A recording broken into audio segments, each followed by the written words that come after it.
of plants to contain edible vaccines is well underway. Work is being done with bananas, potatoes, tomatoes, lettuce, rice, wheat, soybeans, and corn.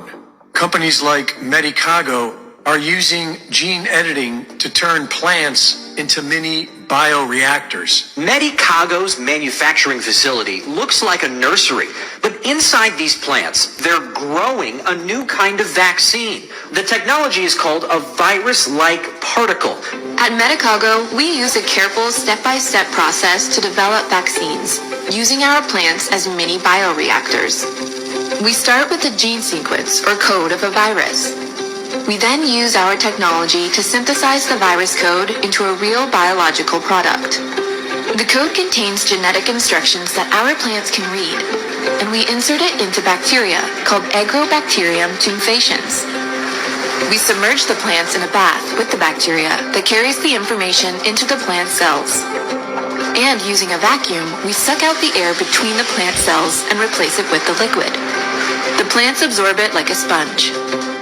At the end of their bacterial bath, we return our plants to a carefully controlled greenhouse to let them get on with their natural growing business for at least 4 days.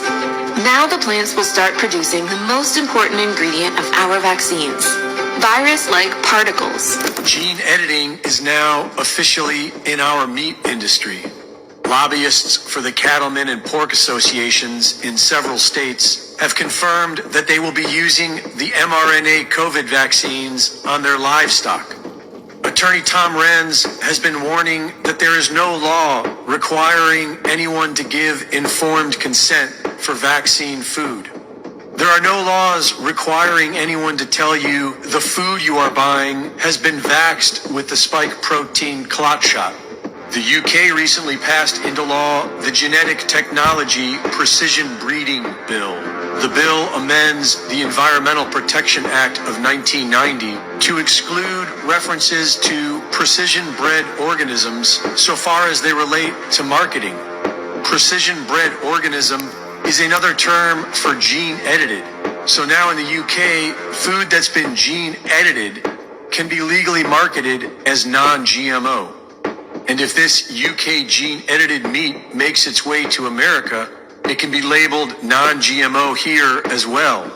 And so long as it's butchered in America, it can be labeled product of USA.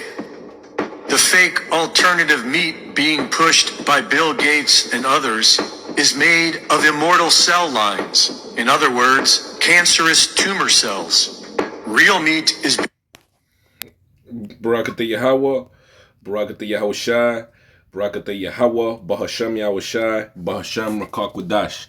Double honors to the apostles and elders of Great Millstone. Peace and salutation of the Akim, pushing out the word in truth and sincerity of the whole full leg around the globe. Alright, so just sharing this quick clip because this is what's going on in those facilities like Monsanto's, Medicago, you know, FDA, etc., etc.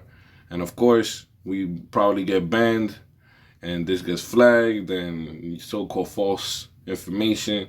But, you know, this is free speech, so-called, and fair use. Okay, so we're just sharing this clip and showing how it's all prophecy and how we're sent out to filter the world and the times and the prophecies through this word.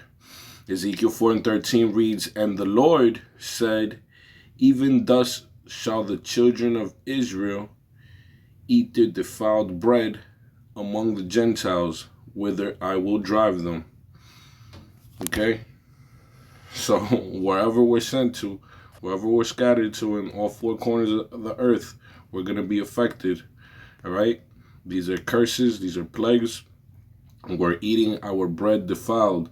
And this is why the scriptures say that if the elect, for the sake of the elect, those days shall be shortened. Because if not, you see that this devil, the harbinger of death, Esau, Edom, the devil the Bible speaks of, the so-called white man, he will continue to enhance his wickedness. With his technological advancements, he's just going to further advance his witchcraft, his mind control, his grip on the hearts, minds, and souls and spirits of the people. All right, poisoning them through what they consume, because as it is written, well, as they say in the world, you are what you eat. But that's also written, and this is why we have a dietary law. So this devil knows that our hearts, brains, organs, blood all work hand in hand in tandem, and the body has to be like a well-oiled machine. Depending on what you put on it is the output. So why are there mass rampant cancers? Why is there miscarriages and a whole depopulation agenda going on? Right? Through their damn Jabb campaigns. And if they can't get you through their wicked legislation and their Jabb campaign, all right, trying to force your arm, they're gonna try to just spike your food, all right? And they have the power to do so. This is in Isaiah 10, because this is what we saw, a bunch of wicked legislation being passed to amend and to loophole and to get by and bypass any other legislation that they may have had. Because over there in Europe, a lot of those countries ban GMOs. But you see how this devil could slide in his wicked legislation to bypass that. And how does he do that? By these damn contracts. Isaiah 10:1, woe unto them that decree, all right, because that's what they're doing, a decree. Woe, meaning destruction, unto them that decree unrighteous decrees, and that right grievousness which they have prescribed. All right, so they're not prescribing you medicine for your own good, for your betterment. All right, they're not doing this for the betterment of man. All right, as John 10:10 tells us, the thief cometh not but to kill, to steal, and to destroy. So you could best believe whatever he does, no matter how good it may look, so-called, it's for the purpose of one of those agendas, to destroy, to kill, and to steal. Woe unto them that decree unrighteous decrees, and that right grievousness which they have prescribed. Let's go into that word for grievousness from the Hebrew word amal, meaning toil, trouble, labor, mischief. All right? So that's what they're writing into your life, mischief, through these unrighteous decrees, putting this into law and practice. All right? Because it's in the power of their hands.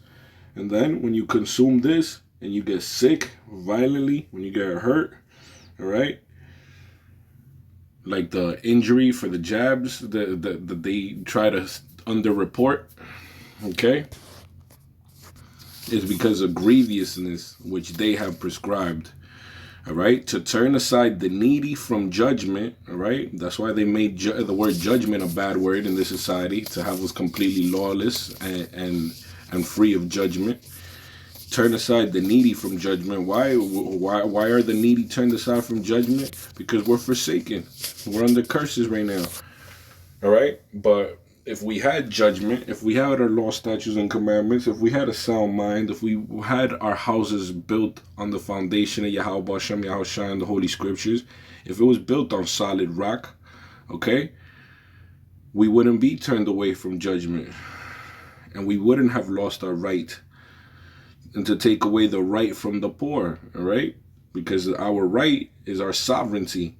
Us being the children of Israel and our holy law, statutes, and commandments, our God, praising our God and living our way, all right? We would have been righteous. We would have been pure. But they've taken that away from us. From my people, from the poor of my people, that widows may be their prey, and that they may rob the fatherless, all right? All these single mothers, all these women without men, all right? They don't even know. They fell for the okie doke. They're just targets. They're being preyed on. The widows may be their prey, and that they may rob the fatherless. Well, the fatherless, we lead the league in fatherless homes. You so-called Negroes, Latinos, West Indians, all right? And that's also for the purpose of the agenda of no protection, them to be able to run up in our home, so there's no sound structure, there's no male figure, That way you have this Mo agenda, which is all part of the depopulation agenda as well. If everyone's a Mo, people aren't being born. So, again, just wanted to share this clip. I think we made the point. You know, these devils are making moves to have you consume their poison one way or another. So watch as well as pray. Stay prayed up. Put on the full armor. Okay? Cleave unto the Heavenly Father and His only begotten Son. Okay? And that is the only chance we have in hell. Alright? So till next time, all praises to Yahweh Bashem Yahushai. Shalom.